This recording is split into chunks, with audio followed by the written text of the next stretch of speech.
E aí, pessoal, tudo bem com vocês? Vamos lá para mais uma aula aqui, não é isso, de literatura. Vamos agora para o livro 4, tá bom? Livro 4 aí, que vai falar um pouquinho sobre o modernismo terceira geração. Esse assunto, né, que é tão gigantesco, que é dividido em 3 gerações, e ainda não dá, né, para você saber tudo, porque é muita coisa, é muita novidade, certo? Então vamos iniciar aqui o livro 4, capítulo 13, falando um pouquinho aqui de modernismo da terceira geração, poesia e prosa, tá bom? E interessante observarmos aqui que vocês já ouviram falar nesses autores, vocês já leram obras deles, né? Quando eu for citá-los aqui, vocês vão recordar, tá certo?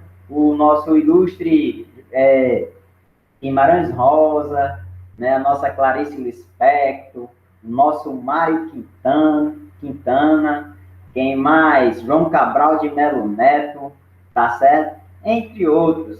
Vamos lá, então, o que cai mais em prova é o que a gente vai ver aqui, tá certo? A gente vai, eu vou fixar aquilo que mais cai, aquilo que mais pede, aquilo que você mais precisa saber, é que você acerta uma questão na prova, tá ok? Então, me acompanha aqui, ó, capítulo 13, vamos estudar aqui, então, modernismo terceira geração. Gente, modernismo terceira geração, alguns autores dizem que começa de 45, 1945, né, fim da Segunda Guerra Mundial lá, né, tá bom? Início aqui de uma nova estrutura, de um novo contexto histórico, político, social, tá bom? Não só que o país estava vivendo, mas também o mundo. 1945, a criação da ONU, né, a Organização das Nações Unidas, o fim da Segunda Guerra Mundial, né, o processo de industrialização aqui no país, a criação de Brasília, né, a criação aí, Brasília com um plano de metas do governo Juscelino Kubitschek, né, 50 anos em 5, com aquela meta dele, tá certo? A construção aí de Brasília, o que mais? A questão do cinema muda tudo, né, o cinema, e outras novidades aqui, como também a TV, né, a imprensa, e desses eventos aí surgem muitos autores que vão, né, aí aproveitar esse momento para denunciar, para exaltar a arte e denunciar, né, as crises sociais existentes até hoje, né, como a fome, o desemprego, a miséria, a discriminação, o preconceito, a desigualdade, tudo isso aí, beleza? E é nesse contexto que a gente vai ver aqui, tanto na poesia quanto na prosa, que os temas, por mais que poesia fale mais um pouquinho da intimidade, né, do autor, enfim, essa poesia, ela vai ser uma poesia engajada, uma poesia de cunho social. Tem a ver com o autor, mas ele sempre vai colocar em pauta, né, os seus sentimentos, mas aquele sentimento de tristeza, muitas vezes até de ódio pela situação que o país vivia, e os governos não faziam nada, as pessoas também, tá certo? Não podiam ir de encontro. Então, tanto a poesia quanto a prosa vão ser pautadas aqui nos problemas sociais, tá bom? Porque o contexto, por mais que fosse não um contexto prometedor, não trouxe tantas coisas, né, positivas, pelo menos para a classe mais pobre, né? Não trouxe tantas coisas positivas. Então, os autores vão fazer isso. A gente vê muito isso na obra do João Cabral de Melo Neto, Morte e Vida Severina, né? E fala do sertanejo, né, da pessoa que sai em busca de melhoria de vida, né, e no meio do caminho só encontra dificuldades, né? Ele sai do interior, sai daquele lugar triste, onde tem seca, onde não tem nada, vai para a cidade e vê lá, né, outra situação, muitas vezes mais complicada do que a do interior, tá certo? Então, é isso que os autores vão tratar aqui. Então, o contexto histórico foi esse, aí que eu falei para vocês, Estado Novo e tal, a criação da Petrobras, vale ressaltar também, tá certo? Juscelino Kubitschek que estava no governo, né? Aí é o fim da era Vargas, 1945, ele vai de 30 a 45, então acaba aí, sai Vargas, e daí já entra um novo governo. Nesse contexto histórico aqui, vocês deem uma olhadinha direitinho, que tem mais informações aqui, tá bom? Vamos lá agora para os autores, não é isso? Na poesia, gente, se destaca quem? Vamos ver aqui os autores e as obras. João Cabral de Melo Neto, como eu já falei para vocês, ele é recifense, tá bom? Pernambucano, nasceu aí em 1920. Sua obra é muito rica em detalhes. Ele usa uma linguagem bastante formal, ele é comparado, inclusive, ao parnasianismo, aquela escola literária onde os autores usavam demais a linguagem erudita, a linguagem muito formal, a rima, né? A rima toante, a rima rica. Então, esse cara vai se incorporar aí nessas características. A poesia dele, tanto é que você tem que ter um nível intelectual muito forte para poder entender suas obras, tá certo? Tanto é que ele é conhecido, ele ganha a alcunha de engenheiro das palavras, porque ele sabe colocar as palavras no seu devido lugar. Ele não escolhe qualquer palavra, ele não fala qualquer coisa. Ele pensa, ele estuda a palavra antes de colocá-la no seu texto. Então, ele é conhecido por isso aí, o João Cabral de Melo Neto. Inclusive, quando cai poesia no Enem, é João Cabral de Melo Neto na certa, não tenha dúvida. Tá certo? Então, esse autor foi muito importante aqui. Principais obras: Pedra do Sono, Psicologia da Composição, Cão Sem Plumas, Morte e Vida Severina, essa que eu falei para vocês, Educação pela Pedra, Museu de Tudo. Inclusive, gente, as obras dele foi... como é, meu Deus? Foi... Como é que fala? Foi, como é, meu Deus? Transformado em várias línguas. Foi... como é, meu Deus? Foi falada em várias línguas, porque tem um termo específico aí que eu estou esquecido. Mas, enfim, a sua obra foi falada em várias línguas, ele é conhecido internacionalmente, é um cara muito inteligente, tá certo? Engenheiro, estudioso. Então, por isso que ele tem esse cuidado com a palavra. Tem um nomezinho aí específico, é que eu não estou lembrado aqui, quando uma obra é traduzida em várias línguas. É traduzida em várias línguas, né? Mas é um nome mais específico ainda. Enfim, esse aí é o João Cabral de Melo Neto. Eu sugiro que você leia um pouquinho, tá bom? Suas obras, suas características, para você entender um pouquinho o que é que eu estou dizendo.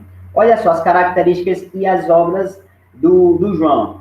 Gente, ele caracteriza principalmente pelo despojamento da linguagem, ou seja, ele explora demais a linguagem. Ele usa cada palavrinha daquela tem um significado importante na obra dele. Ele não botou aquela palavrinha ali por qualquer coisa. Então, ele consegue, por meio da depuração linguística, tá certo? Dessa perfeição linguística, atingir um estilo que seco, incisivo, cortante como uma faca e rígido como uma pedra, como você vê na sua própria linguagem. Tá ok? Beleza? Então, você consegue observar isso pelas suas obras. Olha só, a palo seco. Se diz a palo seco, o cante sem guitarra. O cante sem o cante sem mais nada. Se diz a palo seco, a esse cante despido, ao cante que se canta sobre o silêncio apino. Olha só a linguagem do cara, tá certo? É muito magnífica.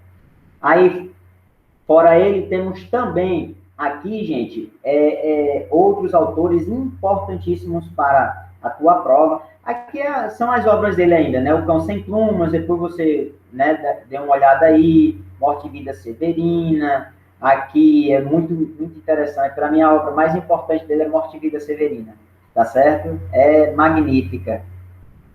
Aí, Ferreira Goulart, vemos também o Ferreira Goulart na poesia. Esse cara aqui, ele já é mais despojado, ele já é mais, digamos, mais doidão, tá certo? Inclusive, ele criou uma obra chamada, não sei se foi não, Poema Sujo, do Ferreira Goulart, morreu agora em 2016, foi até matéria da Rede Globo de televisão aí, do Fantástico, né? Tá certo? O cara tinha ao contrário do João, o Ferreira Goulart, ele falava até palavrão em seus poemas.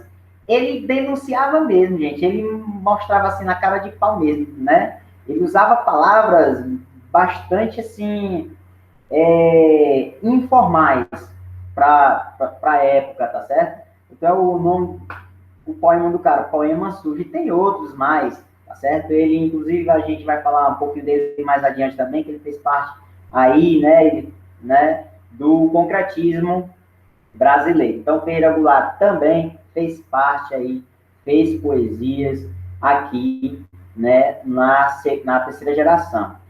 As principais obras, A Luta Corporal é muito top, essa obra dele, muito top. Dentro da Noite Veloz, Poema Sujo, Na Vertigem do Dia, olha só, Barulhos, muitas vozes, muito top esse Muitas Vozes. Tá certo, gente? Muito top mesmo. Ele critica um pouquinho a ditadura militar também, né? Mais adiante, claro, né? Ele critica. Então é muito top, cara. Agosto de 64, tá aqui, ó. Agosto de 64, né? Agosto, que eu falei, agosto de 64, ditadura militar, né? 64 começa. A poesia de Ferreira Goulart apresenta características que vão desde o esforço construtivo, ou seja, inventivo, ao engajamento social, que eu falei para vocês. Ele denuncia mesmo, tem um negocinho de papa na língua, não. De acordo com um crítico muito conhecido, Alfredo Bose, foi sua primeira obra, né, A Luta Corporal, que abriu o caminho para a afirmação do concretismo na literatura brasileira. Como eu falei para vocês, a gente vai falar um pouquinho isso mais adiante, tá bom? Então tá aí o Ferreira Goulart também, muito importante para a nossa literatura brasileira. Então, ali na poesia, temos o Mário Quintana também, gente. Temos o Mário Quintana. Alguns botam o Mário Quintana como poesia, outros como prosa, mas ele fez parte também, certo? Da terceira geração. Temos na prosa o Guimarães Rosa, certo? Guimarães Rosa é mineiro, né? Ele fala um pouquinho em sua obra Grande Sertão Veredas, sobre o sertão de Minas, né? Sertão de Minas. Não só tem sertão aqui no Nordeste, né?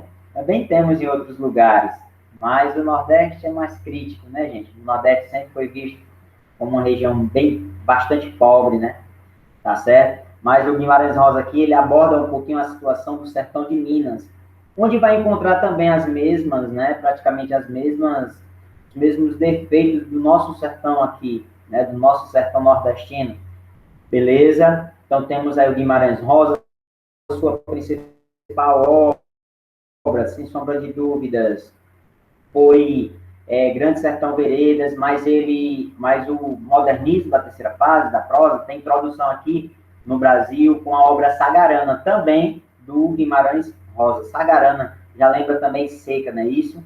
Tá certo? Então aqui vai ter mais o problema social, né, gente? Tudo aqui são problemas sociais. Está aqui as principais obras dele: Sagarana, Grande Sertão Veredas, Corpo de Bairro, Primeiras Histórias e Tutameia. Todas elas já caíram no Enem e em outras provas, tá bom? As características e obras, ele foi bastante responsável pela transformação do regionalismo brasileiro. Pronto, gente.